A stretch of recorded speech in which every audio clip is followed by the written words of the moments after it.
Don't think that's it. Let's do a little medical fact checking here. Walking barefoot increases risks of getting plantar warts caused by the HPV virus, athlete's foot, which is a fungus on your feet, cuts, infections like tetanus. I'm not saying walking barefoot always is terrible. Like in moderation, it's great, especially if you do it on like sand or grass where less likely chance that you can hurt yourself. But like, don't go into a random store barefoot. Miss Clark, what do you say we get you out of here today, huh? We're gonna discharge you and put you right into hospice. There's nothing more we can do. Are you feeling really not good? Great. Well, it's not looking good. What's that behind your ear? Is that a quarter? No, it's a malignant cyst. First of all, malignant cyst doesn't make a lot of sense. A malignant tumor, maybe. Cyst, by definition, is usually not malignant. What's your zodiac sign? Cancer? Ah, fun. Well, speaking of. This is memes if they were a doctor is probably the better way of titling that. What is, oh no, this is fake. She's not, no way.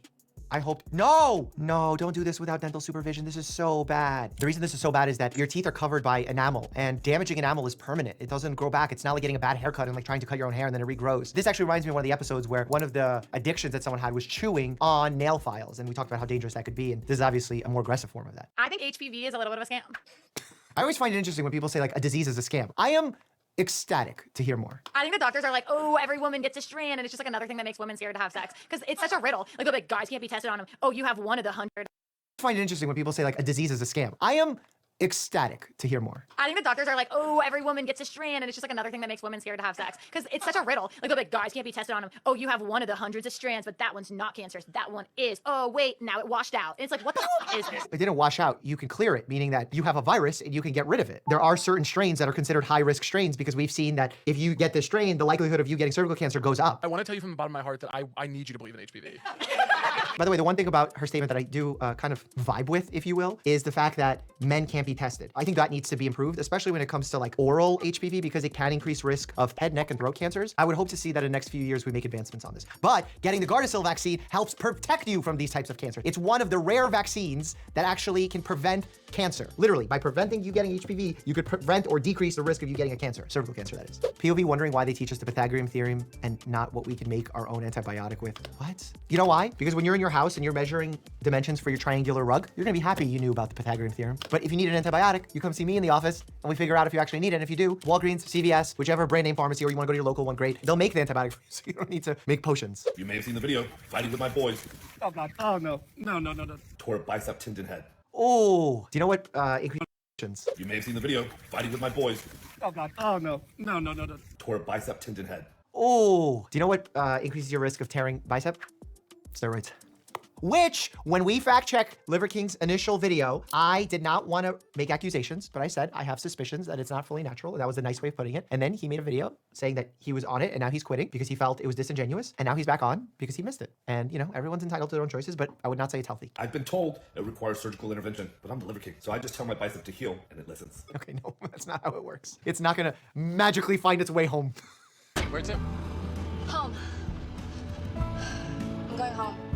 So what's LK doing in addition to heal? A lot of people have tanning beds. Liver King, I got a red light bed. Red light therapy, restores cellular function, regenerates cells, and triggers blood flow. I hope people aren't listening to this gentleman anymore, just because like he's clearly struggling with his own self-image. Yeah, he's been pretty open about that, and he's been on and off the steroids. And I'm not saying that in a derogatory or disparaging way. I just like it's genuine. Like you're struggling with your own choices. How can you give advice, especially when a lot of the stuff you say is not really based on foundation of science? Still wiping your butt with this fluffy white stuff?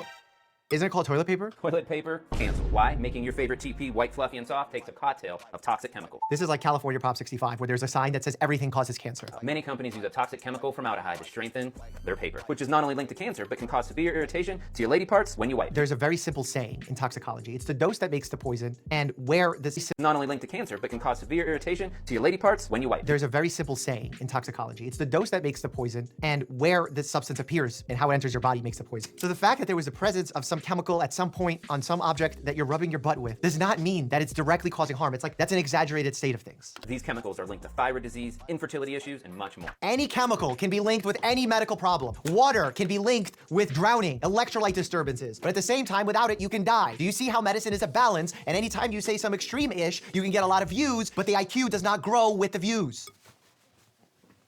My muscles got flexed. Hey, your little 13-year-old daughter has acne. Let's put her on birth control to regulate her emotions and regulate... What? Oh my God, please, please, please. And now you put 100 million women in the United States on birth control.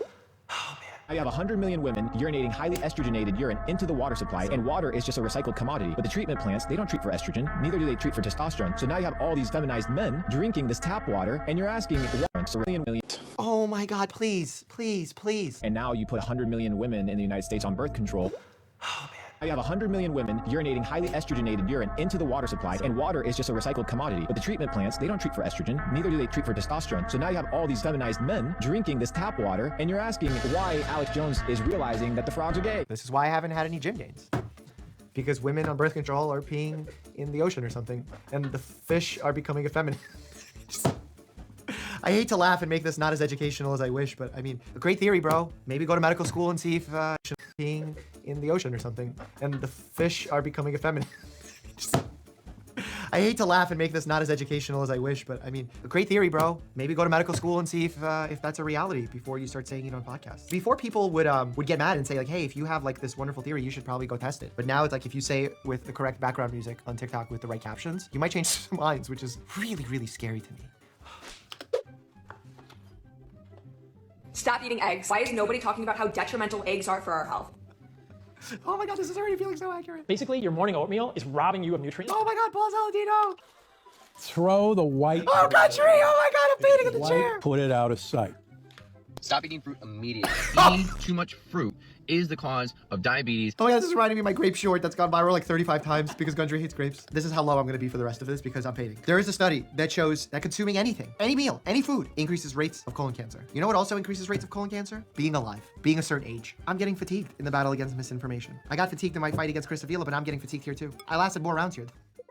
5-minute crafts, I think, are worse than TikTok. So click here to check this out. You're gonna get a laugh. I just know it. Huge thanks. All right, I review a lot of products, right?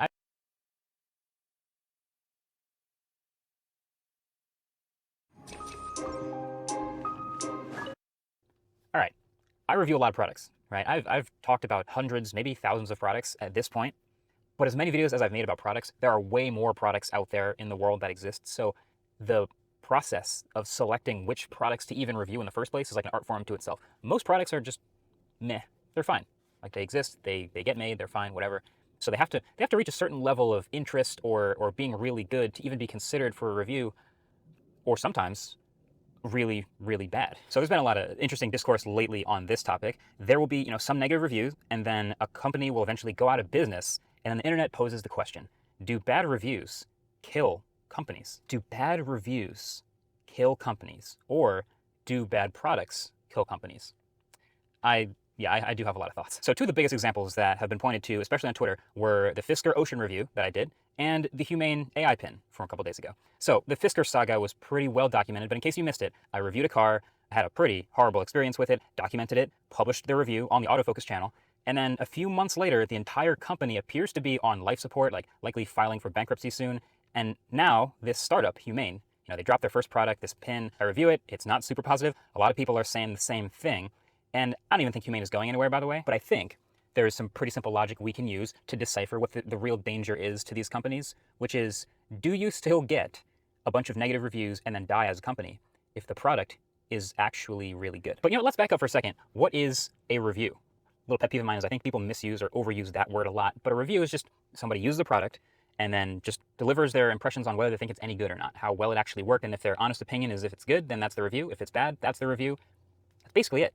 And so I've been an advocate of good independent reviews for what feels like forever now. But the thing about reviews is if they're not honest, then they're basically useless. I really strongly feel like everything that comes from a review, all the consequences and everything that comes around it, everything in the world of an ecosystem of reviews depends on the review being truthful and actually honest about things. So I'll just give an example. I've told this story before, but years ago, I remember I reviewed the first Razer phone when it came out. So Razer, gaming company, they make lots of stuff. They're getting into smartphones for the first time, so they made a phone that appeals to the same target demographic of gamers. So it had a bunch of upsides and downsides. Obviously gaming-focused features, so it's got like front-facing speakers and a high refresh rate.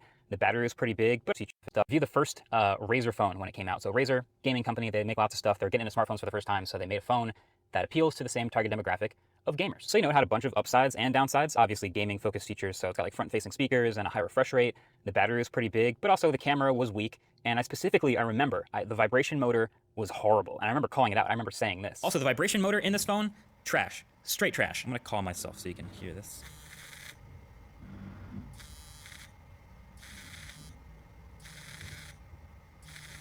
sounds broken. But it sounded that way out the box since day one. So that is the Razr phone. Just one of the worst vibration motors I've ever experienced in a new phone. So, okay, fast forward a year, right? I'm at a briefing. It's